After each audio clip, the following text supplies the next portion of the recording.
আমি একজন প্রার্থী, উপজেলা চেয়ারম্যান প্রার্থী। আমার প্রতীক হলো মোটরসাইকেল মার্কা।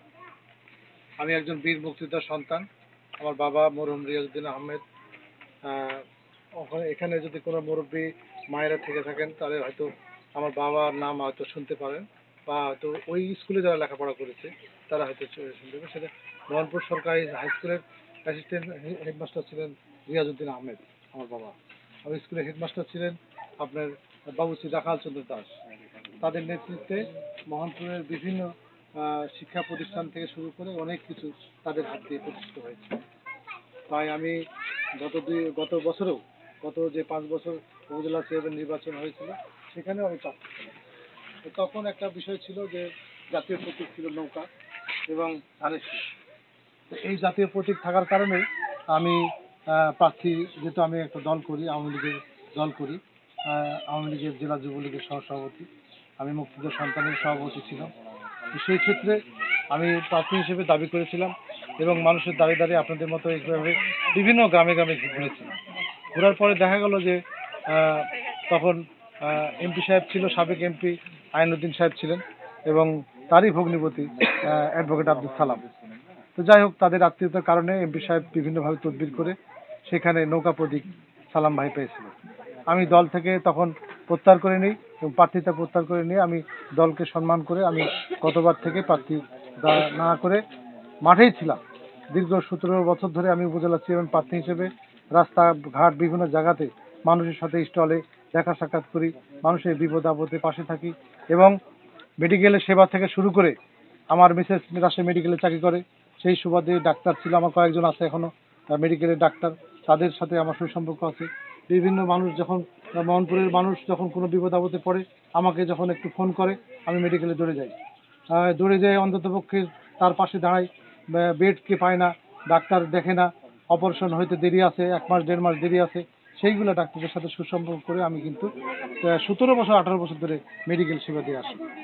আমি এই জন্যই কথাগুলো বলছি যে আপনারা জানবেন যে এখানে উপজেলা চেয়ারম্যান প্রার্থী হলো 5 জন, আমি সহ। তো এই 5 জন প্রার্থীর মধ্যে আমি বাদ দিলে 4 জন থাকে। তো 4 জনের মধ্যে কিন্তু কেউ মুক্তিযোদ্ধার সন্তান নাই। আবার এই সেবা দেওয়া মনোভাবগুলা নিঃস্বার্থভাবে কোনো প্রার্থী আমার জানা মতে নাই, আপনারা খোঁজ নিলে পাবেন।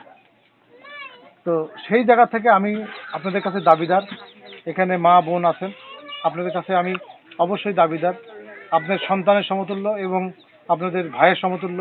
আপনারা আমাকে আগামী 29শে মে যে নির্বাচন হবে সেই নির্বাচনে মোটরসাইকেল মার্কা প্রতীকে আমাকে বিপুল ভোটে জয়লাভ করবেন। আর আপনাদের মায়েদের বোনদের ভোট সেখানে আপনার বিশেষ করে মোহনপুরে মহিলা ভোট সবচেয়ে বেশি, যার কারণে আপনাদের ভোটের উপরে অনেক কিছু নির্ভর করছে। আপনারা যেদিকেই আপনি ইচ্ছা পোষণ করবেন সেদিকেই সেই চেয়ারম্যান নির্বাচিত হবে। তো নির্বাচিত হওয়ার আগে আপনাদের কিছু কিছু করণীয় আছে। করণীয় কি, যে আমি যে কথাগুলো বলছি এই কথাগুলো কতটুকু সত্য এটা আপনারা যাচাই করবেন। আবার ওই 4 জন প্রার্থী যারা উপজেলা চেয়ারম্যান আছে তিনারা এসে বক্তব্য দিবে আপনাদের কাছে, হয়তো এইভাবেই দিবে, হয়তো এই বৈঠকে হয়তো আবার ডাকতে পারে আপনাদেরকে, সেটাও আপনারা যাচাই করবেন। আমি কি, আমি কে, আমি কোথা থেকে আসলাম, আমার পরিচয় কি, আমি আপনাদের পাশে নিঃস্বার্থভাবে কতটুকু সেবা দিতে পেরেছি, কতটুকু দিব এবং আগামীতে কিভাবে দিব, সেই জিনিসগুলো আপনাদের যাচাই করার দরকার আছে। আমি আপনাদের যে বাড়ির যে কর্তা আছেন ওনার কাছে এই কথাগুলো বলবেন, আপনাদের সন্তানের কাছে এই কথাগুলো বলবেন, আপনাদের ভাইয়ের কাছে এই কথাগুলো বলবেন যে আমি আলমগীর মোর্শেদ রঞ্জু, আমি কে, আমি কোথা থেকে আসছি, এই বিষয়গুলো আপনারা অবশ্যই এই বাড়িতে ঘরে ঘরে পৌঁছায় দিবেন। এবং আপনাদের মাঝে আপনারা যদি আমার জন্য একটু দয়া পোষণ করেন তাহলে আমাদের মধ্যে আমার এই যে ভাগনা আছেন এখানে জাগরণ মামা, এবং এখানে এই ভাইয়ের নাম কি, আসাদুল ভাই সহ আমার ভাইরা যারা আছেন আপনাদেরকে সহযোগিতা করবে যখন যেটা লাগবে। যদি আপনারা মনে করেন যে আমাকে বাড়ি বাড়ি যে ভোটটা চাবেন, আমার জন্য একটু ভোট ভিক্ষা চাবেন, তাহলে অবশ্যই টিম করে নিয়ে এখানে আপনার ওই যে যেটা লিফলেট দেওয়া হয়েছে এইভাবে লিফলেট নিয়ে একটু আপনাদের যে একটু করে সহযোগিতা করে আপনাদেরকে ছেড়ে দেওয়া হবে, ছেড়ে দিয়ে আপনারা বাড়ি বাড়ি আমার জন্য অন্ততপক্ষে একটু করে হলো ভোট ভিক্ষা চাবেন।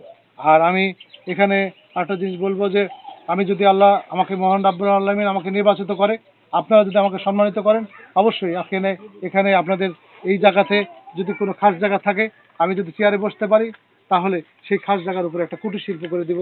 সেই কুটির শিল্পের মাধ্যমে আপনারা মহিলাদের মধ্যে ছোট ছোট যেটা ঘরে বসে থেকে যেটা কার্যক্রম হয়, সেই কাজগুলো যেমন কাঁথা সেলাই, বিভিন্ন কাজগুলো যেগুলো আছে আপনাদের মা বোনের, সেই জিনিসগুলো আপনারা করতে পারবেন।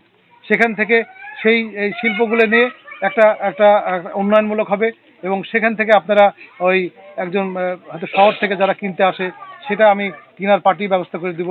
ঢাকা থেকে আসে, ঢাকার কিছু কুটির শিল্প আমার সাথে পরিচয় আছে, ঢাকাতে মোহাম্মদপুরে, ঢাকা মিরপুরে কিছু লোক আছে, তারা এই যে ওই কাঁথা বা বিভিন্ন যে আপনার এই ওই যে কী বলে 3 পিসের কাপড়গুলা, যেগুলো আপনার এমব্রয়ডারি করার মতো হাতে সেলাই শিল্প যেটা, সেইগুলা যদি আপনারা তৈরি করতে পারেন, সেই লোকগুলোকে আমি নিয়ে এসে আপনাদের বিক্রি করলে সেখান থেকে আবার আচ্ছা, সেই জায়গাটা আপনাদের চালু করতে হবে। এখানে ট্রেনিং করতে হবে। ট্রেনিংয়ের মাধ্যমে আপনাদেরকে শিখতে হবে আগে। জি, আপনাদের ওই ট্রেনিংগুলো শিখতে হবে, যে আপনারা 3 পিসের উপরে এমব্রয়ডারি কীভাবে হাত দিয়ে সেলাই করবেন, এটা আপনাদেরকে জানতে হবে আগে। তার জন্য আল্লাহ আপনাকে ভালো রাখে, আপনার পরিবার যেন ভালো থাকে, সেভাবে আপনারা চলবেন। এবং আমাকে একটু দোয়া করবেন, এবং আমাকে 29শে মে সেই জায়গায় সহযোগিতা করবেন, আমি যেন আপনার পাশে দাঁড়াতে পারি, সহযোগিতা করতে পারি। সকলে ভালো থাকবেন। আসসালামু আলাইকুম।